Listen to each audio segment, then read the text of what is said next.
اعوذ باللہ من الشیطان الرجیم بسم اللہ الرحمن الرحیم۔ چوتھا پارہ 8ویں رکوع سے 9 رکوع کا ترجمہ کر رہا ہوں۔ اللہ پاک مجھے صحیح پڑھنے کی توفیق دے، آمین ثم آمین۔ وہ جو اللہ و رسول کے بلانے پر حاضر ہوئے بعد اس کے کہ انہیں زخم پہنچ چکا تھا، ان کے نیکوکاروں اور پرہیزگاروں کے لیے بڑا ثواب ہے۔ وہ جن سے لوگوں نے کہا کہ لوگوں نے تمہارے لیے جتھا چھوڑا تو ان سے ڈرو، تو ان کا ایمان اور زائد ہوا اور بولے اللہ ہم کو بس ہے۔ اور کیا اچھا کار ساز تو پلٹے اللہ کے احسان اور فضل سے کہ انہیں کوئی برائی نہ پہنچی، اور اللہ کی خوشی پر چلے، اور اللہ بڑے فضل والا ہے۔ وہ تو شیطان ہی ہے کہ اپنے دوستوں سے دھمکاتا ہے، تو ان سے نہ ڈرو اور مجھ سے ڈرو اگر ایمان رکھتے ہو۔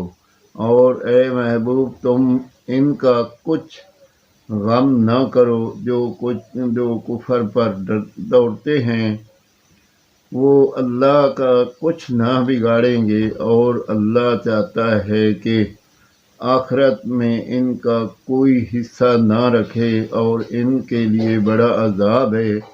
وہ جنہوں نے ایمان کے بدلے کفر مول لیا، اللہ کا کچھ نہ بگاڑیں گے، اور ان کے لیے دردناک عذاب ہے۔ اور ہرگز کافر اس گمان میں نہ رہیں کہ وہ جو ہم انہیں ڈھیل دیتے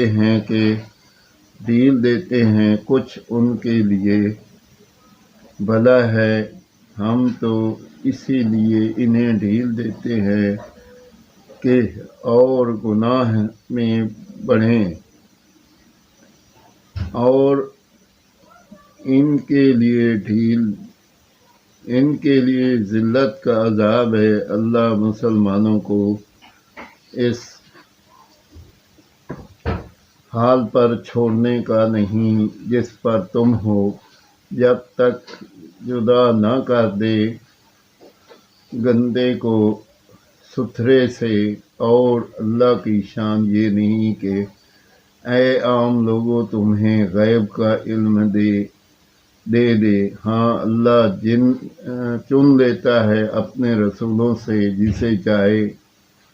تو ایمان لاؤ اللہ اور اس کے رسولوں پر، اور اگر ایمان لاؤ اور پرہیزگاری کرو تو تمہارے لیے بڑا ثواب ہے۔ اور جو بخل کرتے ہیں اس چیز میں جو اللہ نے انہیں اپنے فضل سے دی، ہرگز اسے اپنے لیے اچھا نہ سمجھے، بلکہ وہ ان کے لیے برا ہے۔ عنقریب وہ جس میں بخل کیا تھا، قیامت کے دن ان کے گلے کا طوق ہوگا، اور اللہ ہی وارث ہے آسمانوں اور زمین کا، اور اللہ تمہارے کاموں سے خبردار ہے۔ چوتھا پارہ 8 رکوع سے 9 رکوع کا ترجمہ کیا۔ اگر کوئی غلطی اللہ پاک اپنے فضل و کرم سے معاف کرے اور اپنی رحمت سے تمام پریشانیاں ہماری دور کرے اور اپنے خزانے سے نوازے، کسی کا محتاج نہ کرے، اپنا محتاج کرے، اور ہمیں روزی میں برکت دے، اولاد کو تابعدار کرے، اور اللہ تعالیٰ اپنے فضل و کرم سے ہماری غلطیاں معاف کرے۔ ہم لوگ گنہگار ہیں، اللہ تعالیٰ ہمیں معاف کرے، آمین ثم آمین۔